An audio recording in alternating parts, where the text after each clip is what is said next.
Hi and welcome to Fictional Fantasies by RS. Thank you so much for tuning into Fictional Fantasies by RS. I hope you enjoy the stories we share. If you want to see more, don't forget to hit that subscribe button and turn on notifications, so you never miss a new upload. And if you like this video, please give it a thumbs up to let me know, and share it with your friends who love great stories. Your support means the world to us, and it helps us create more content that you'll love. Love in 3, a high school love story. High school can be a confusing time, especially when it comes to matters of the heart. But for Sarah, things get even more complicated when she finds herself torn between two boys who both capture her attention and her heart. On one hand, there's the charming and popular Michael, who seems to have it all together. On the other hand, there's the quiet and sensitive Ethan, who understands her in ways no one else can. As Sarah navigates the highs and lows of high school life, she finds herself caught in a love triangle that tests her loyalty, her values, and her very sense of self. With graduation approaching and the future looming large, Sarah must decide what truly matters to her and which path she wants to follow. Love in 3, a high school love story is a captivating and emotional tale of young love, heartbreak, and the power of choice. Get ready to be swept away by this thrilling and heartwarming story of passion, loyalty, and self-discovery. Chapter 1. New school, new friends. Sarah walked into her new high school, feeling nervous and overwhelmed. She had just moved to town and didn't know anyone. As she walked through the halls, she noticed that many of the students were looking at her.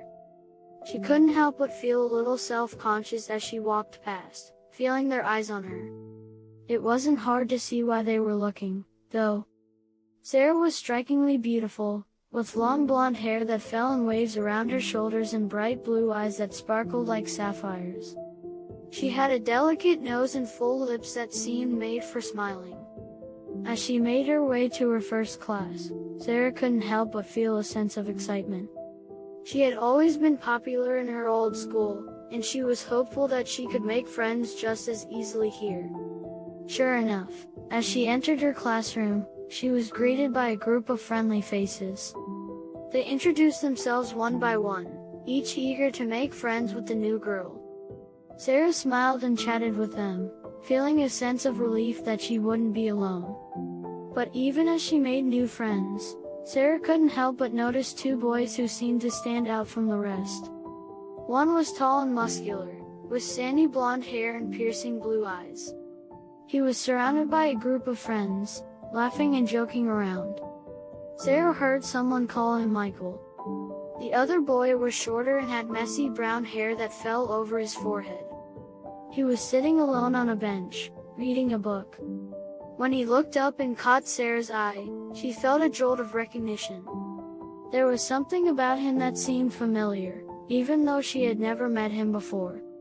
Sarah couldn't help but feel drawn towards both boys. Michael was confident and popular, while Ethan seemed mysterious and intriguing. She knew that she would have to choose between them if she wanted to pursue a relationship, but the decision seemed impossible. Over the next few days, Sarah found herself spending more and more time with both boys. She would sit with Michael and his friends at lunch, laughing at their jokes and feeling like she belonged.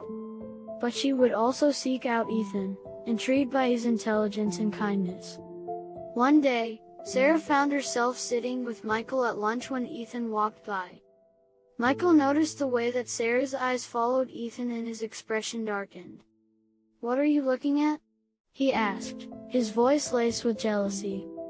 "Nothing," Sarah said quickly, feeling guilty for the way that she had been acting.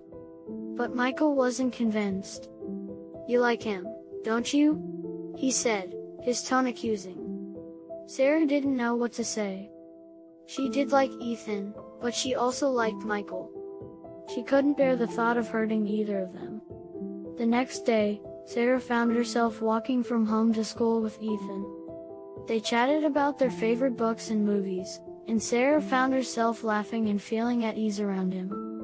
As they walked, Ethan suddenly stopped and turned to face her. "Sarah, I have to tell you something, he said. What is it?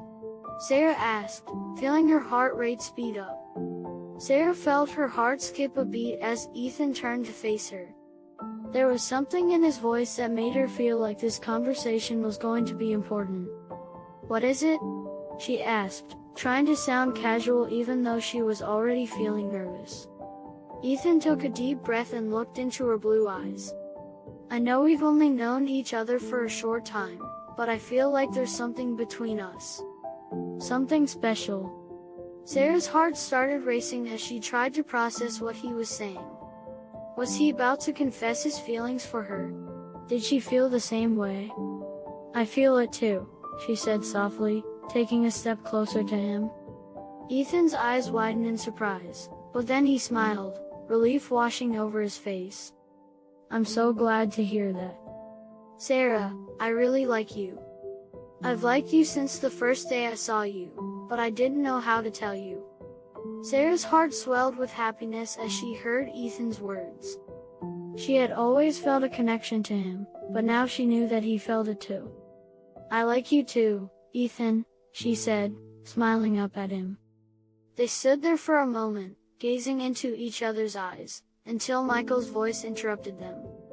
Hey, lovebirds, are you coming or what? He called from down the path. Sarah and Ethan both blushed, feeling a little embarrassed at being caught in a moment of vulnerability. We're coming. Sarah called back, feeling a little bit giddy. She had always dreamed of a high school romance, and now it seemed like she was living one. The rest of the walk to the school was filled with a comfortable silence, as Sarah and Ethan stole glances at each other and exchanged shy smiles. They were both lost in their thoughts, contemplating what this newfound connection between them meant. As they entered the school building, Sarah couldn't help but notice how the other students were looking at her and Ethan. There was a mixture of curiosity, envy, and admiration in their eyes. Sarah had always been used to being the center of attention, but now it seemed like she had even more eyes on her than before. The trio walked down the hallway together, with Sarah in the middle, Michael on her left, and Ethan on her right. Sarah could feel the energy buzzing around them, as other students whispered and pointed in their direction. She tried to ignore them and focus on the moment, but she couldn't help feeling a little self-conscious. As they reached their lockers, Michael suddenly turned to Sarah with a grin on his face. So, Sarah, are you going to the homecoming dance this year? He asked. Sarah felt her stomach drop. She had completely forgotten about the dance, and she didn't have a date. I don't know, she said, trying to sound nonchalant. I haven't really thought about it. Well, you should, Michael said, winking at her. It's going to be the party of the year. Sarah forced a smile, but inside she was feeling anxious. She didn't want to go to the dance alone, but she didn't want to ask anyone and risk getting rejected. She glanced over at Ethan, hoping he might offer to take her, but he seemed to be lost in thought. The bell rang, signaling the start of first period, and the three of them hurried off to their respective classrooms. As Sarah sat down at her desk, she couldn't help but think about Ethan and Michael, and how they both seemed to be vying for her attention. She didn't know what to do, but one thing was certain, this was going to be an interesting school year. To be continued with Chapter 2. Thanks for watching.